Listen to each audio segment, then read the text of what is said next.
Tá, commodities é curto prazo ou longo prazo, né? Você compra e basicamente esquece.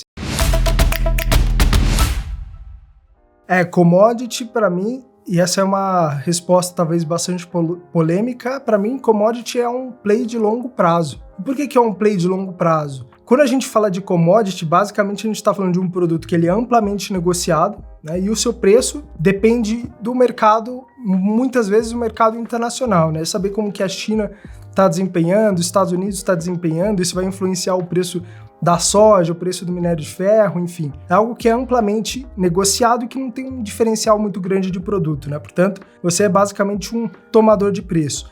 Então, quando a gente fala isso, a gente está olhando para uma tese que, na minha percepção, é uma tese de longo ciclo, de longos anos, né? Porque o Brasil, por exemplo, ele é um grande produtor de minério de ferro, um grande produtor de soja. Então, o Brasil, como uma instituição, digamos assim, como se fosse uma grande empresa, ele tem um poder de barganha, um poder de precificação no mercado internacional a longo prazo. E olhando tendências macro, se está crescendo a população do mundo, se a China está desempenhando bem, são variáveis macroeconômicas, você consegue entender melhor qual que é a tendência daquele negócio. Se o preço do minério de ferro, o preço da soja, ele tende a se valorizar nos próximos 5 ou 10 anos, isso é que vai fazer com que você tenha um retorno olhando para frente de magnitudes muito superiores à média do mercado, né? Você quer, no fim, superar o índice Bovespa, certo? Então, é muito melhor você se posicionar a favor da tendência, mesmo que essa tendência seja uma tendência de anos, de décadas, tá? Do que você tentar acertar muito o curto prazo, né? Commodities no curto prazo segue muita aleatoriedade, né? Segue muito o fluxo de notícias e você conseguir se antecipar ou garantir que você vai ter acesso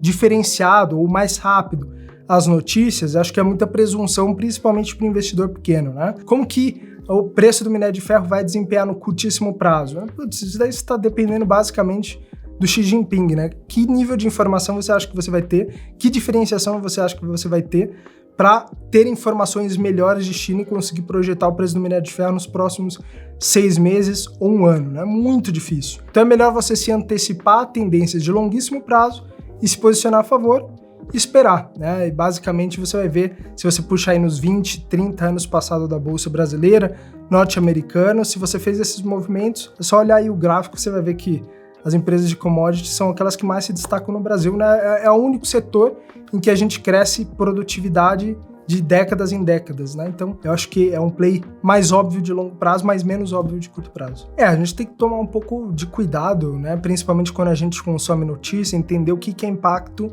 de verdade de curto e de longo prazo, né? Entender se o quanto daquele dado ali ele já se reflete na economia real e o quanto ainda é uma prospecção muito longínqua, né? De, putz, a China vai começar a investir mais no plantio, putz, isso vai começar a substituir importações do Brasil, né? As exportações que a gente faz para a China, quanto que isso pode prejudicar o Brasil, né? A gente tem que, claro, levar essas informações em consideração. Como analista, né? Você teria que buscar essas informações e tentar fazer projeção daquilo que já é investimento certo e factível, né? Em quanto tempo isso começaria a impactar a indústria brasileira, para aí sim você começar a fazer uma projeção. Mas quando a gente fala em nível de magnitude de país, né, a gente está falando de ciclos muito longos, que depende muito de política, né? Claro que no caso de China tem as particularidades, né? A gente está falando de uma ditadura, tudo acontece e permanece acontecendo por um prazo mais longo do que numa democracia, isso é muito claro para a gente, olhando principalmente o que aconteceu aí nos últimos anos, mas é muito difícil de você acreditar que esse impacto vai ter um impacto imediato em bolsa, né? Então, bolsa a gente costuma falar que tem uma duration longa, né? O que é uma duration longa? Né? Uma ação, uma empresa tende a durar para sempre, mas o que você precifica na bolsa é um fluxo de caixa dos próximos 5, 10 anos no máximo, né?